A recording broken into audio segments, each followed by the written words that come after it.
So I can't for the life of me find my clampy thing that holds my phone in place, so we're doing this one-handed. And you might get back shots of my messy house. I don't care.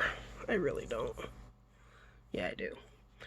Anyway, I've been doing paper mache. I always do paper mache. Number one, I'm making a hornet's nest to put in the backyard to scare off bees and stuff. And number two, I was making another heart because I like my little heart piñatas. And this is what happens when you fill it on a hot day and then it cools off at night before it dries. Okay, so one of the reasons I get perceived at being really good at things is because I'm really good at fixing my own mistakes. I'm going to see if this will support right here, and if it doesn't, then I'll have to... Oh, come on, you can stay. You can... It's not staying. That stays. Why won't that stay? Haha! Until I knock it over. Okay. So, this is a thoroughly deflated piñata. Okay? I use Mylar balloons a lot because when you make a piñata out of them and you hit it, they do break. Okay? And I like the shapes, and they're $1 at the dollar store. So, you have this little intake where the air went in. If you're filling them at home, you put a straw in it, you blow it up, you pull the straw out, and it self-seals. So it's sealed. But it's sealed with hot air that deflated. You take a little nail filey thing, you slide it in here. I've already punctured it. There's a spot you have to puncture. Okay. You take your balloon, or your straw, and this is going to take 2 hands, and you slide your straw in there. Good luck. There we go. I really recommend a small metal straw. Then, okay, you push it in until it's way in there. Okay, it's got to go past that spot you punctured. Let's see. Nope.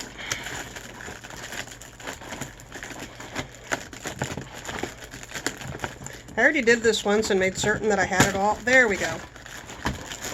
And you look here and make sure you didn't just puncture out the back of the balloon, and you didn't. Okay. So now,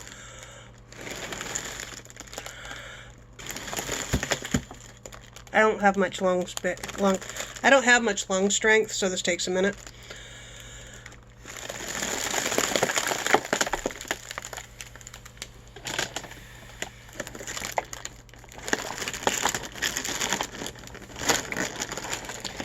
Okay, it's not as tight as it was before, but it is inflated. And then you have to use the string to seal that hole you opened up, because it's going to re-deflate. It really is. But that buys you some time. Don't tie the knot permanent, because like I said, it's going to re-deflate. So what I do is go like that, go like...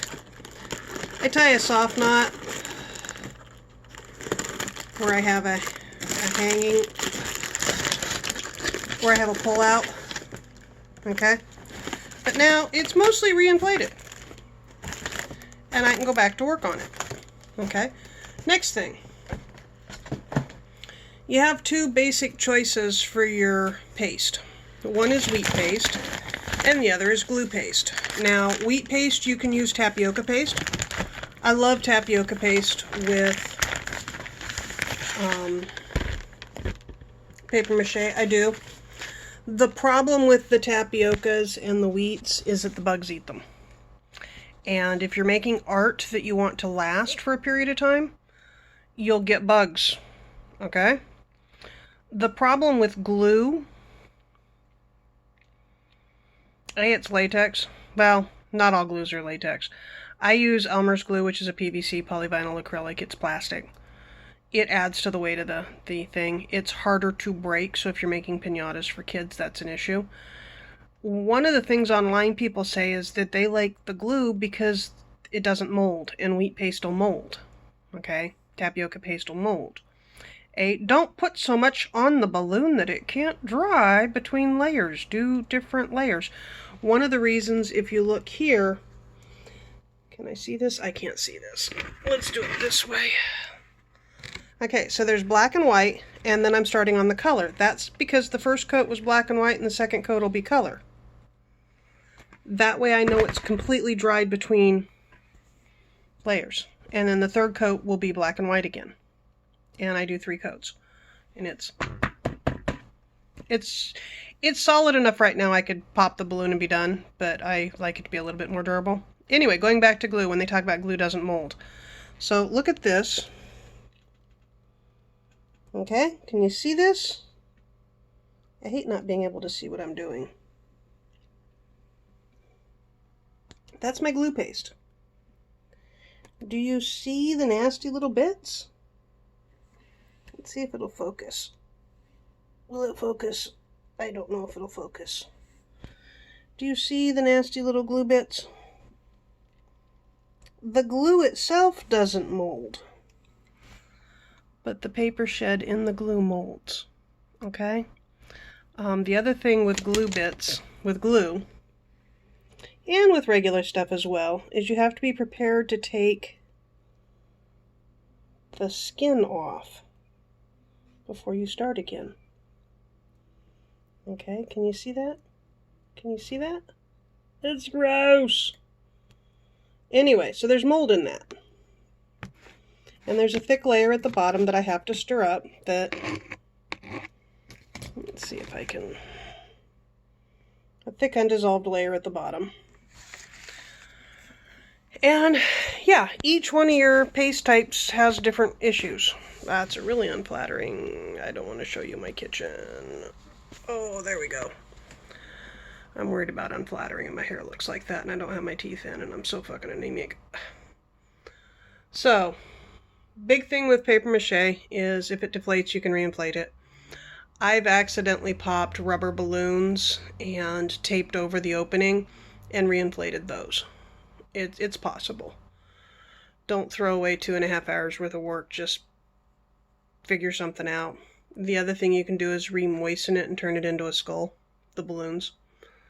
Which is fun. I'll have to do one of those again soon. Oh, holding this camera is really annoying. Hi. So I didn't do the Nabokov video last night because I forgot. But I'll do it today.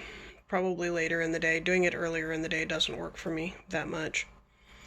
Anyway, that's paper mache. That's how to reinflate a deflated paper mache balloon.